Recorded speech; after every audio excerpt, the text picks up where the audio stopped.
Carry no or nag-trip. So ang normally close kapag nag-trip mag-open. So kaya dito natin na kino-connect yung auxiliary contacts yung circuit natin sa normally close mga carry no. So kapag nag-trip mag-open to. So kaya patay yung full circuit natin. So dito naman sa normally open natin mga carry, so mag-close ito kapag nag-trip. So dito madalas kino-connect yung indicator for trip natin no sa pilot light kasi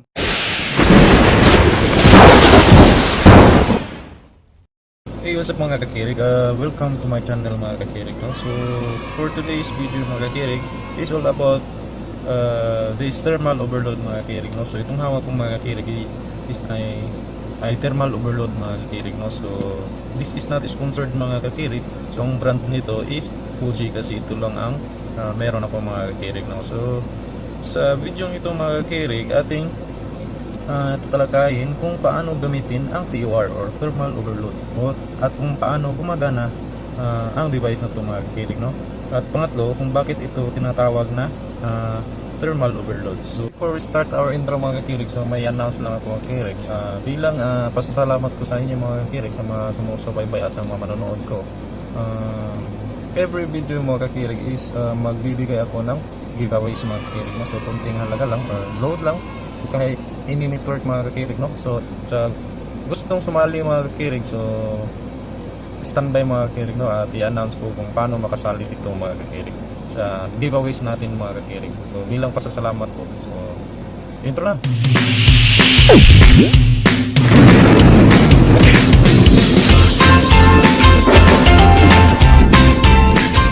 Thermal overload mga kakirig is isa sa ginagamit natin sa motor control mga kakirig no. So ito yung device na nagproprotekta sa ating motor, sa mga motor mga kakirig no. So ang tanong, isa sa mga tanong natin mga kakirig no, so kung bakit gumagamit tayo ng thermal overload, meron namang circuit breaker. So mga kakirig, si thermal overload mga kakirig, siya yung unang mag-trip or magka-cut off sa ating control circuit, sa ating circuit mga kakirig no. Kasi si circuit breaker is madalas mataas yung setting natin sa or capacity ng circuit breaker natin mga kakirig. So si overload mga kakirig, siya yung unang magti-trip or magti-trigger para maprotektahan ang ating motor load mga kakirig no. So next question is paano nga ba gagamitin si TOR so si thermal overload mga kakirig. So si thermal overload mga kakirig, so explain ko muna itong physical niya mga kakirig no. So itong tatlo dito mga kakirig na may tagging 2T, 142 at saka 63. So ito yung patungo sa motor. So bali ito yung line 1, line 2, line 3. Load siya ito patungo sa motor. So ang kakabit niya mga kakirig is itong mga tatlong pins. So ito yung kumukonekta sa magnetic contactor natin mga kakirig no. So dito natin yun i-connect yung itong thermal overload. So dito naman sa itaas mga kakirig, kung makikita nyo, so may mga screw rin dito. So dito sa itaas, ito yung auxiliary contacts niya. So may dalawang auxiliary contacts, madalas yung overload mga kakirig. So may normally close, so ang tagging niya is 95, 96, so normally close.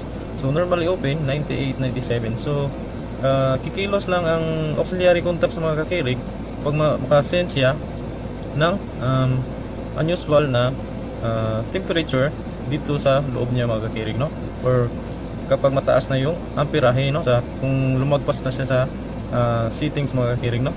So dito naman mga kakirig, so dito makikita mo, so ito yung TR-5, ito yung code or silbi code niya sa brand na to no. So may iba-ibang code kasi itong mga kakirig.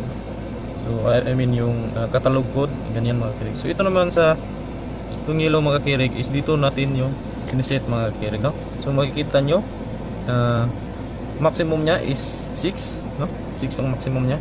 Tapos ang minimum is 4 mga kakirig, 4 amps. So maliit lang itong mga kakirig no. So ang kaya niya is max is 6 amps mga kakirig. So bali ang motor na ito is maliit lang. So ang kaya lang niya nito na capacity mga kakirig is 1 horsepower to 1.5 horsepower mga kakirig no. So 220 volts. So kasi ang max niya is 6 amps lang. So mas maigi mga kakirig is titingnan niyo yung nameplate ng motor kung ano ang pinaka max na amperahe niya mga kirik, 4 to 6 amps.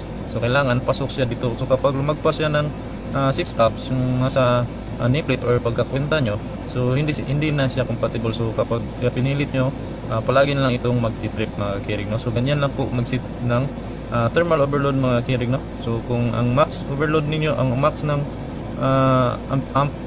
amp rate ng inyong motor is 4, so lagay nyo sa 4 mga kirig, no? Or 5. So bali sa pag-set pala ng overload mga kirig, so full load or FLC full load current ng motor natin is i-multiply natin to 115% or 125%. So bali kunwari yung amp rate ng motor nyo is 3, so multiply it by 1.25%, 1.25 or 125%. So yan po, kung anong magiging kinalabasan, so mga 5 or 6 ata, so dito nyo ilalagay set mga kirig, no? So yung 1.5 or 1.25 mga kirig is will be tolerance na yan mga kakirig, no, ng ating setup mga kakirig. So correct me if I'm wrong mga master, kung sino mang nanonood dyan mga kakirig na mga expert dito mga kakirig, no? So ayan, so ito naman mga kakirig is dito, ito yung pag kunwari nag trip, so kunwari ganito sa ganitong overload mga kakirig, so kapag nagtitrip ito, so yan, no, so mawawala itong puti dito mga kirig sa Fuji. So pag kunwari nag-trip, so si normally close mga kirig is magiging open, so mag-open sa mga kirig, no? So dyan pa lang kikilos yung mga auxiliary contacts ng magnetic ng thermal overload kapag nag-trip, no? So hindi kikilos yung auxiliary contacts niya kapag nasupplyan na itong mga kirig, no, or may dadaan na kuryente. So iba ito sa mga relay na gaya ng magnetic contactor at saka yung mga general purpose na relay na kapag nasupplyan yung coil is kikilos agad yung auxiliary contact. So sa thermal overload mga kirig, kikilos lang ito kapag nag-trigger or gagalaw yung mga mechanism sa loob mga kirig, no, or nag-trip. So ang normally closed, kapag nag-trip mag-open. So kaya dito natin kinukunik yung auxiliary contacts, yung circuit natin sa normally closed mga kirig, no. So kapag nag-trip mag-open to, so kaya patay yung full circuit natin. So dito naman sa normally open natin mga kirig, so mag-close ito kapag nag-trip. So dito madalas kinukunik yung indicator for trip natin, no, sa pilot light, kasi close lang to in times na mag-trip. So yun yung dito natin connect yung indicator light for trip. At minsan dito rin tayo kumukuha para sa auto divert. So ano ba yung auto divert mga kirig? So kapag kunwari may dalawang motor, no, na operate by alternate, so kapag nasit siya ng auto, kapag nag-trip yung running, so agad na under yung backup. So dito yan minsan kinukuha. So gagawa din ako ng video yan mga kirig, no.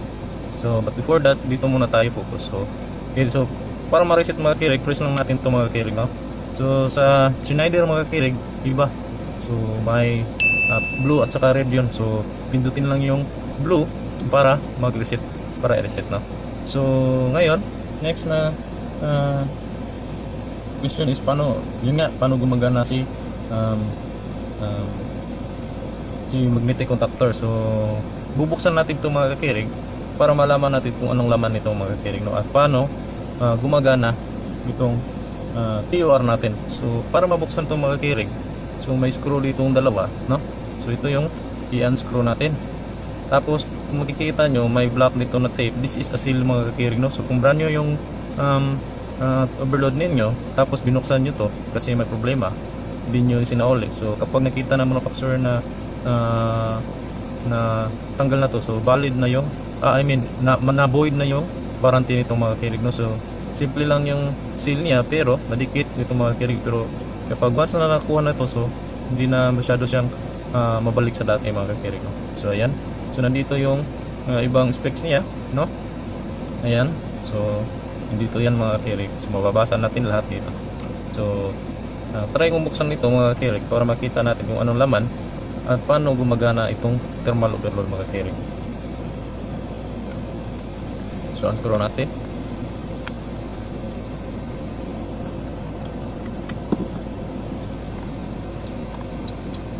So bakit nga ba tinatawag na TOR ito or thermal overload mga kakirig, no? So from the word thermal mga kakirig, so papasok na sa ating isipan is mainit or temperature mga kakirig, either hot and cold mga kakirig, no? So thermal, no? So bakit hindi ito tinatawag na current protection kasi or amp protector, no? Bakit TOR? So ganito yan mga kakirig, kasi tinawag itong thermal overload mga kakirig kasi ganito yan. Ang nagkukos ng heat mga kakirig dito or sa wire or sa mga windings natin sa motor, ang magkukos ng heat is ang current or ang amperahe, di ba? So kapag kinonvert lang from amp to heat, so may device dito ay may mechanism dito na kapag sobrang amperahe or kapag uminit sa mga kakirig, gagalaw ang mga mechanical na nasa loob dito. So yan ang ating titingnan nito mga kakirig, kaya tinawag siyang thermal overload mga kakirig. Kaya tinawag siyang thermal overload. So the word thermal, so mainit mga kakirig, no? Or temperature, mainit na temperature. So buksan natin. So tingnan natin. So kukunin pala natin itong seal dito. So ayan, once na nakuha natin itong mga kakirig, ayan, no? Hindi na natin yan maibabalik, no? So may ano na, lamat na. So malalaman na ng factory, manufacturer na binuksan na ito. So ito mga kakirig, no?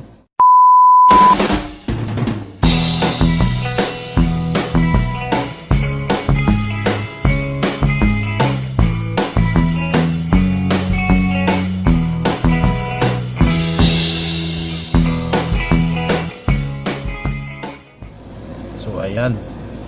So ito yung nasa loob niya mga kakirig, no?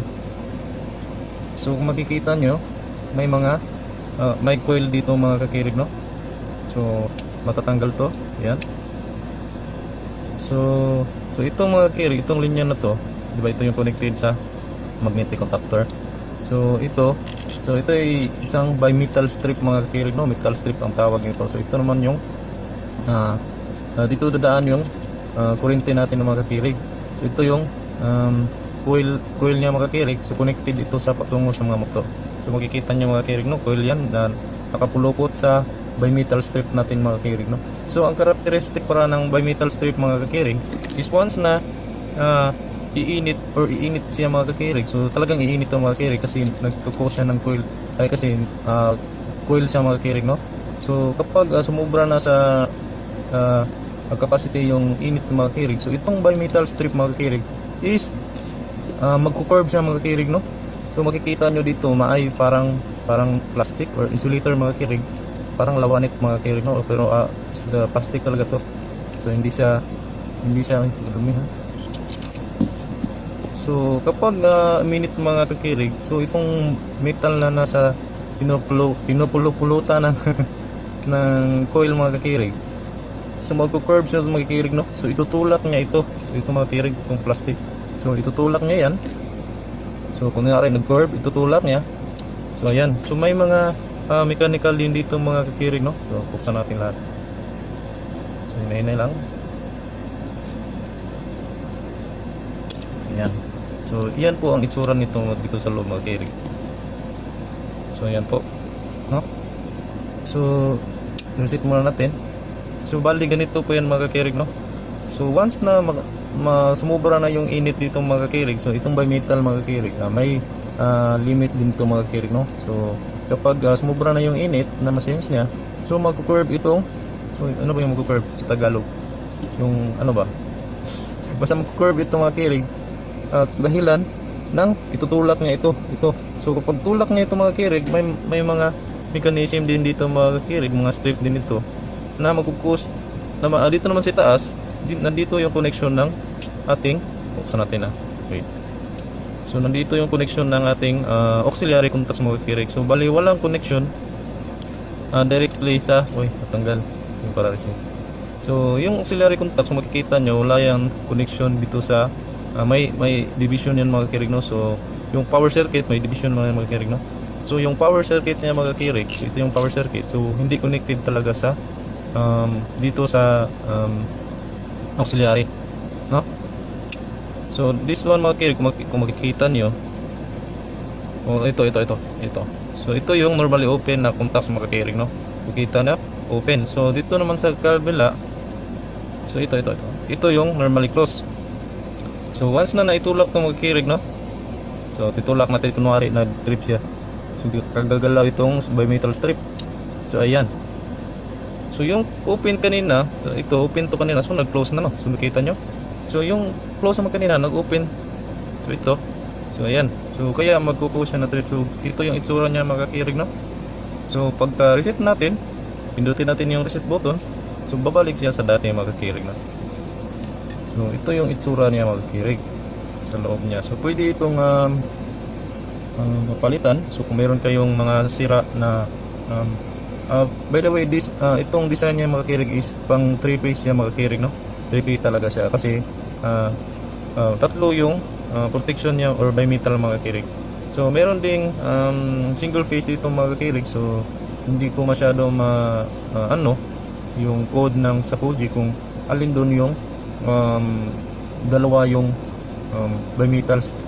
mayroon lang dalawang bimetal strip or single phase mga kakirig. So kapag single phase mga kakirig, ang may bimetal lang mga kakirig is dito sa gilid mga kakirig, no? So line 1 at saka line 3.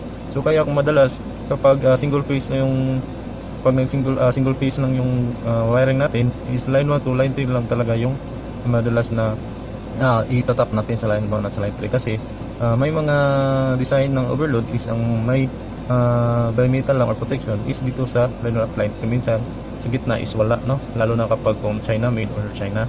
So dito mga kirig, makikita nyo tatlo, no? So kahit sa ang leg na yan, kung wari itong leg na to ng motor is masyadong uminit dahil lost contact or unbalanced na yung windings niya. So kapag ito ang mag-curve, so itutulak na to, so magkukuha siya ng trip. So ayan mga kirig, no? So from high ampere, i-convert niya into thermal, so mainit na mainit. So kaya magti-trip yung overload natin. So ang cause pa rin ng mainit na ang cause pa rin sa pagka-trip niya is due to high ampere mga kirig. So protected pa rin yung motor natin kapag mataas na yung amperahe ng motor natin, no? So convert lang niya into thermal mga kakirig. So balik kung nag-VFD tayo mga kakirig, yun, so amperahe talaga yun mga kakirig, no? Kasi sa VFD may isiset tayo na overcurrent. So kunwari ang overcurrent natin na ilalagay or isiset sa parameter niya is 30 amps. So kapag na-detect ng VFD electronics kasi, so pag lumagpas sa 30, so yun, so amperahe talaga. So hindi, so ganun yung VFD mga kakirig, no? So sana nasagot ko or naintindihan nyo about thermal overload mga kakirig, no? So may ibang klase pa din ito mga kakirig. So ito is bimetal strip. So mayroon pang isa yung tinatawag na solder pot ba yun mga kakirig, no? Soldering pot, solder pot ba yun mga kakirig? So melting pot, ano ba yun? Basta may isang klase pa to na protection mga kakirig. So yung parang yun ba, basta may solder, nakalimutan. So basta dalawang klase ito mga kakirig. So ito is bimetal strip mga kakirig, no? So problema naman yan ito mga kakirig is paano ko to masasauli. So mga kakirig, so sana may natutunan kayo for this video mga kakirig. So please don't forget to like, share, and subscribe mga kakirig, no? So bye bye.